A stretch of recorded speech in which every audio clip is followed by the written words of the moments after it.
Hello everyone, welcome to our channel, and today we will see how we can get Google Play on our school Chromebook. So for that you need to open up your settings, and after that you need to click on people on the left hand side of your screen on the panel, and then you will be able to see your account connected on the top. Just click on it and you will be able to find an add account option. Just click on it and add a new account to it.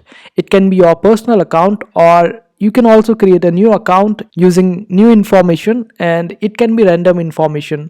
So all you have to do is just create a new account in case you don't have another account. And after creating a new account, just open up your Play Store or App Store, and there you need to switch your current account to your new account that you have just added, and then you will be able to download anything on your Play Store. And that's how you do it. I hope this video was helpful. Make sure to hit that like button and also subscribe to our channel for more helpful videos.